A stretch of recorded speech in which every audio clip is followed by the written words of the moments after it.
Hello everyone and welcome to the Deep Dive. Today is Wednesday, June 18th, 2025. I'm Professor Paolo, and I'm really looking forward to unpacking some incredible insights with you today. And I'm Teacher Mariana, your guide for today's, linguistic adventure. We're so thrilled you're joining us for this deep dive. Right. So our mission today, it's pretty clear. We're going to explore, really analyze the class notes from the latest English Conversations course. That's for Group T247. Yes. And we're talking about our fantastic students, Douglas and Mario. And of course, sending our best wishes to Tiago and Ronaldo. We missed you in class. We did. Now, this class, it focused on a couple of really important things, reviewing some key grammar points, yes. Exactly. And introducing a really exciting new verb tense, the present perfect continuous, plus its key prepositions, since and for. And the goal at AcademiaBSB, it's always practical, isn't it? Absolutely. We want you to be able to use these structures, this vocabulary right away, in your real life, at work. That's our unique approach to teaching English. That's right. And for anyone just joining us, Academia BSB is an online English school specifically designed for Brazilians. We're really all about providing that shortcut, helping you get truly well informed, making sure you get those aha moments without feeling overloaded with information. Definitely. And today we're aiming for this dynamic analytical style. Think of it like a BBC News report, maybe. Get ready for some surprising facts, maybe a few laughs. It's going to be an exciting journey through language. And as we go through these notes, we'll keep coming back to a really important theme. How can you improve your English pronunciation, but without losing your identity? How do you maintain your Brazilian roots?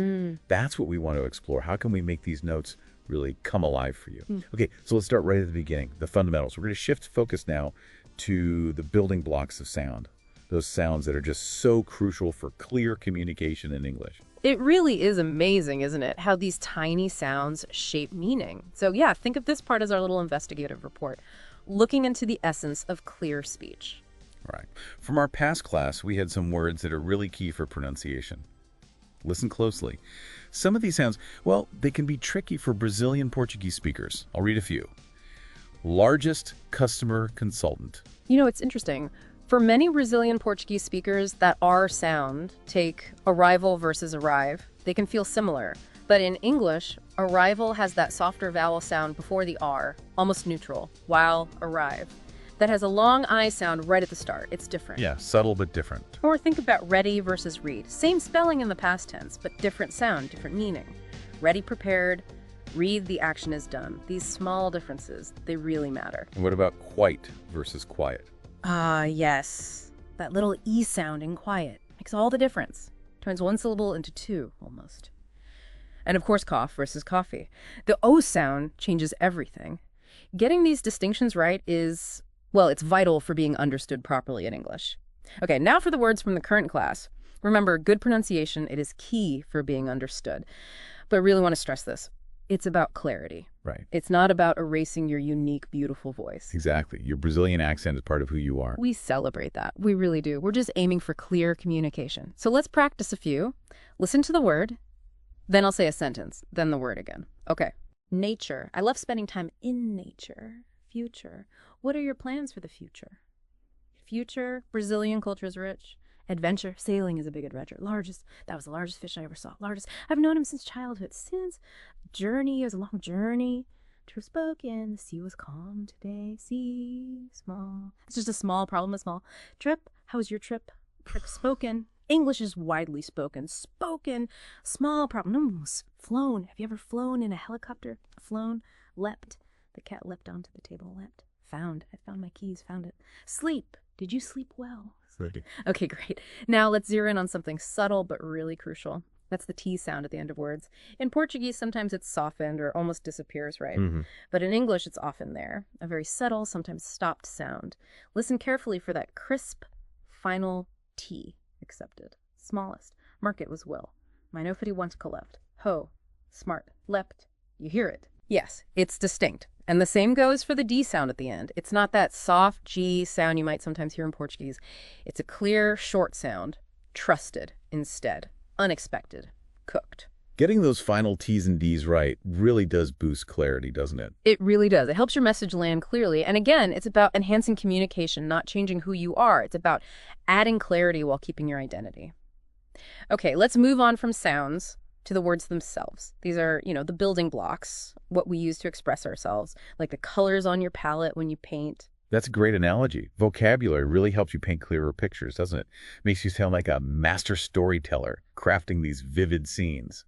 So from our current class, we had some really useful vocabulary, words like tie, fisherman, sportsman, boat, athlete, competitive. Let's just quickly unpack what these mean. Simple synonyms can help. A tie, that's like a connection or a bond. Fisherman, well, people who catch fish, pretty straightforward. A sportsman, someone who plays sports, often used for men, traditionally. Right, and athlete is maybe more general. Exactly. Athlete is a great general term for a person skilled in sports, male or female. A boat is a small vessel for water travel. Simple enough. And competitive.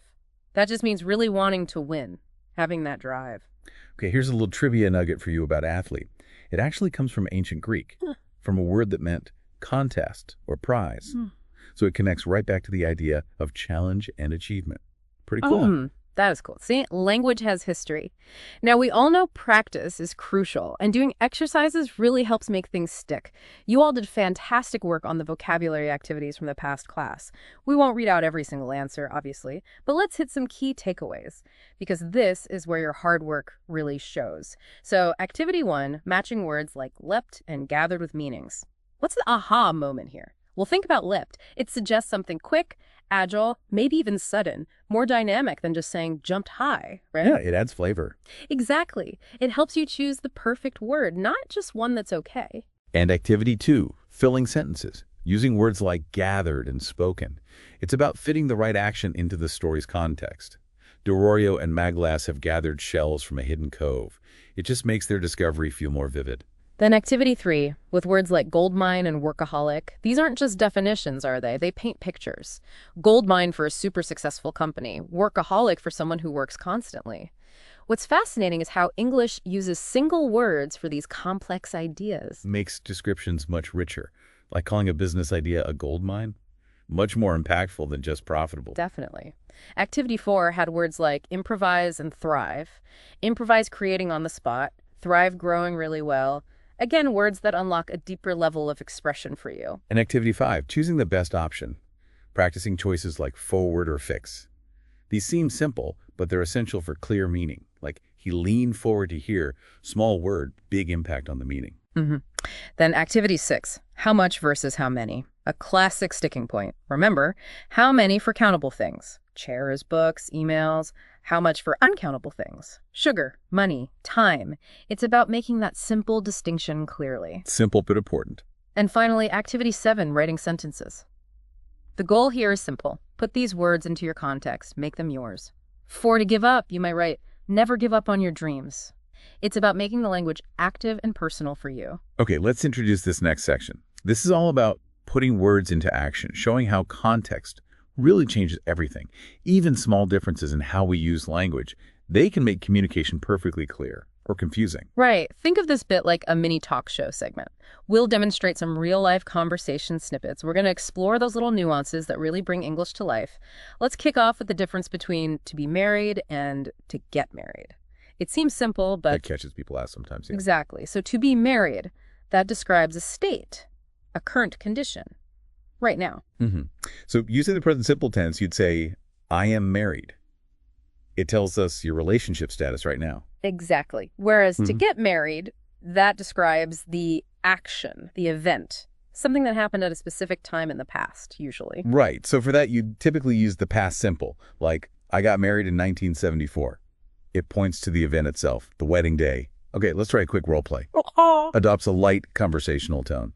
So, Mariana, are you married? Responds warmly. Yes, I am married. Shifts tone slightly. Sounds inquisitive. And Paula, when did you get married? Sounds reflective. Understanding those little differences makes conversations flow so much more easily. It makes everything easily understandable. It's quite amazing, really. All right, welcome back, everyone, to the Deep Dive. Just before the break, we covered some really crucial ground, didn't we? Sharpening pronunciation, expanding vocabulary, and looking at language usage in real-life situations. We did. And, it reminds me of a little joke. Why did the English teacher break up with the grammar book? Uh-oh. What? He just had too many issues. Sound of a chuckle. That's a good one. Very appropriate. But speaking of issues, or rather structures, let's dive into the real core of today's deep dive, mastering grammar. And we're especially excited about the present perfect continuous. We are. But first, let's back up slightly and solidify the past participle. We touched on this in Unit 23. Think of it as the done or finished form of a verb. It's less about when something happened and more about the state or the result of the action. That's why it's so incredibly versatile. Yeah, it's fundamental for those compound tenses. Yeah. Like the present perfect, he has worked with an insurance company, shows relevance to now. Yeah. Or the past perfect, he had worked there before he got his present job, connects two past points. Exactly. And its form, well, often it's regular. Just add ed, like worked or expressed. But English loves its irregularities, doesn't it? Stays put, do becomes done. Came in the past simple, but back to come for the past participle. And we usually use it with have or has in perfect tenses. And it's absolutely crucial for passive sentences too, using be. Like your example, the telescope was invented by Galileo Galilei. The focus is on the telescope, what was done to it. Right. And don't forget its use as an adjective, describing things or feelings. Remember, you'd say, he seemed very interested, using the participle, not interest. Or, it was relaxing holiday. The holiday caused the relaxation. You were relaxed because the holiday was relaxing. Ah, that ed versus adjective distinction is key. It is. And you put broken glass in the bin, not break glass. You have a written agreement, not a right agreement. We weren't interested in the plans. You can't get back money that is spent. Yeah. These details, they make communication so much clearer. Definitely. Now, building on that, let's revisit the present perfect simple from Unit 27, especially how we use it with how long, for, and since. Remember, everyone, for tells us about a duration, a period of time, like they've been here for 2 hours, a length of time.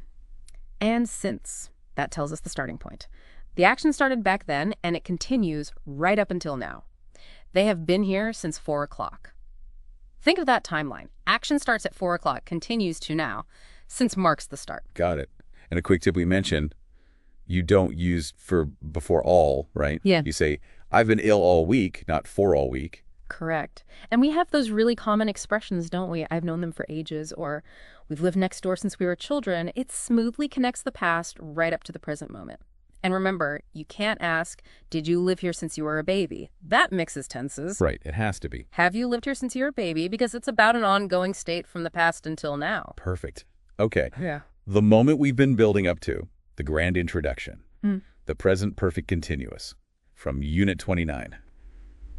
This tense is just so powerful for talking about ongoing actions, isn't it? It absolutely is. And the form is pretty straightforward once you see it. It's just subject plus have-has plus been plus verbing. We use it for actions that started in the past and are still happening now. Or maybe they just finished, but you can see the results. Like muddy shoes after gardening. Exactly. Like that. So, affirmative example. I have been running for half an hour. Maybe I look tired. Negative. She hasn't been studying French long. Interrogative. Have you been studying English for over 6 months? And based on our class notes image, you could answer, yes, I have been studying English for over 6 months. Or, no, I haven't been studying Japanese for more than 6 months. Okay, fantastic. Now, let's tackle some of those tricky spots. Common mistakes students make. What about this one? I have been studied maths today. Sounds almost right. It does sound close, doesn't it? And that's the trap. The issue there is studied. After have been, we need the ing form for the continuous, so it must be studying. I have been studying maths today. Think of it like the action is still, well, continuing or just finished with present relevance. Ah, okay. The ing shows that in progress or just finished feel. Got it. So it's different from the simple perfect, which focuses more on the completed result, yeah. Precisely. You've nailed it. Okay, next one. You has been listening to a lecture about science. What's wrong here? You has. My instinct says that's not quite right. Your instinct is spot on. It's about subject-verb agreement. You always takes have, not has, even though it's singular you. So it should be. You have been listening. Good catch. Okay, how about this one? Miss Williams has been teaching all day. Correct or incorrect? That was perfect. Miss Williams is singular, is correct. Has been teaching shows the action continued all day long. It works. Okay. And Susan is doing her homework all evening. Something's missing there, isn't it? It feels like it. It needs been. The structure is has plus been plus ing. So Susan has been doing her homework all evening. You need them now. Right. The been is essential for the continuous part. Okay, last one. David and Jackie have been trying to work. That one looks good. David and Jackie are plural. So have is correct.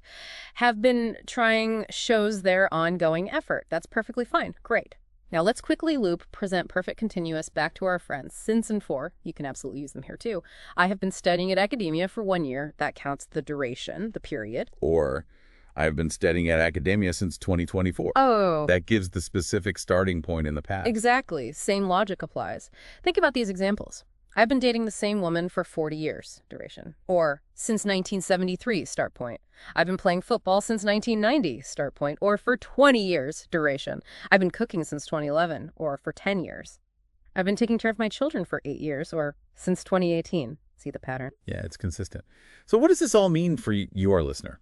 Well, understanding this grammar, especially the present perfect continuous, is just so crucial for talking about ongoing experiences, things happening over time, in real life, at work. It really shows how Academia BSB gives you practical language tools you can use immediately. All right, let's shift gears a bit now. Let's see how all these pieces, the grammar, the sounds, the words, how they actually come alive, in stories, in real situations. This is where language really becomes an adventure. So for our reading text, Sailing Through the Endless Blue, we're going to frame this a bit like a talk show debate. We'll analyze how the story uses the grammar we've just been digging into. And then for the watching activity, we'll switch to more of a news report analysis style. Sounds great. Let's dive into Sailing Through the Endless Blue. What an evocative title. It's an adventure story that perfectly uses the tenses we've been discussing. I'll read it out. Okay, listen carefully, everyone. Reads text clearly, slightly slower pace. Dario and Maglas have always dreamed of exploring the Pacific Ocean. For years, they have been planning their journey, gathering maps, repairing their old boat, and learning about the sea. The two friends have gone on small trips along the coast before, but nothing like this grand adventure. For the past month, they have been sailing across the endless blue waters of the Pacific. They have met fishermen on distant islands, have drunk fresh coconut water, and have spoken with locals who have shared ancient legends of the sea. Every day, Dario and Maglas have been discovering new things. Strange birds that have flown beside their boat, dolphins that have leapt from the waves, and even a hidden cove where they have found colorful shells. For the past month, they have been sailing across the endless blue waters of the Pacific. They've met fishermen on distant islands, have drunk fresh coconut water, and have spoken with locals who have shared ancient legends of the sea.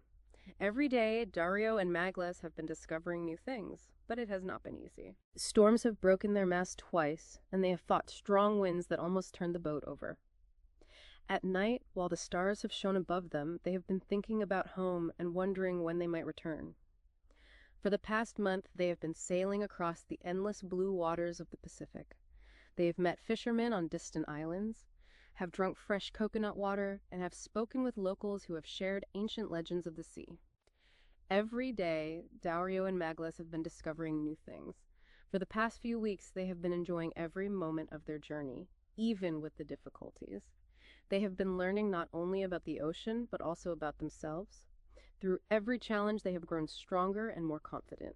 Their friends back home are waiting eagerly because Dario and Maglas have been sending messages with tales of their adventures since they left the harbor. No one knows how much longer they will sail, but one thing is certain. They have been living the adventure of a lifetime. Wow. What a journey. Okay, Yes. Let's unpack this paragraph by paragraph. Paragraph 1. For years, they have been planning their journey. Perfect present, perfect continuous, right? Shows that long, ongoing preparation leading up to now. Absolutely. And then they have gone on small trips. That's present perfect simple. Right. Completed actions, but they're relevant. They're experience for the big trip. Exactly. It's not just about the continuous planning. It's also about the experience they've already accumulated. It shows their commitment, doesn't it? Both the long-term planning and the past actions building towards this. Good point. Okay, paragraph 2. Starts with, since last month, they have been sailing. Ongoing action. And then a whole series of experiences. Have met, have drunk, have spoken, have found. Simple, perfect, but also have been discovering. Continuous. It's a real mix. It is. And that mix perfectly captures the richness of their experience during the journey. If it just used simple past, they met, they drank, they spoke, it would feel like a list. Done. Finished. But the present perfect forms connect it all to the present of their ongoing journey. It makes it feel alive. It really raises an important question, doesn't it? How does the choice of tense actually change how we feel the story? It definitely makes it feel more immediate. Now, paragraph 3 tackles the challenges. Storms have broken their masts. They have fought strong winds, completed difficulties. But then they've been thinking about home. Present perfect continuous. Shows that ongoing reflection, the mental side, even amidst the tough times. Exactly. Even when things are hard, the continuous form highlights that endurance. Their thoughts, their feelings, they continue. It shows the internal journey happening alongside the physical one. Connecting this to the bigger picture, it reveals the mental adventure too. Right. And paragraphs 4 and 5 bring in resilience. For the past few weeks, they have been learning ongoing positive experiences now. And focus on have grown stronger, simple, perfect result, but also have been sending messages and, crucially, have been living the adventure. That continuous aspect really underscores the process, the transformation, the ongoing nature of their epic story. It's not just what they did, but what they have been doing, what they are doing. Fantastic analysis. Now let's quickly run through those comprehension questions just to reinforce. Question 1. What have they been doing since last month? Answer B. Sailing the Pacific. Have been sailing. Question 2. How long have they been planning? Answer C. For years. For years they have been planning. Question 3. Which sentence uses present perfect continuous correctly? Answer C. They have been discovering new things every day. Have been plus ings. Question 4. What have they been sending since they left? Answer B. Messages. Have been sending messages. And question 5. Choose for or since. Dario and Maglis have been learning about the ocean they started the trip. It's B, since. Because they started the trip is a specific starting point. Perfect. See how understanding the grammar helps understand the text? Absolutely. Now let's shift to the watching section.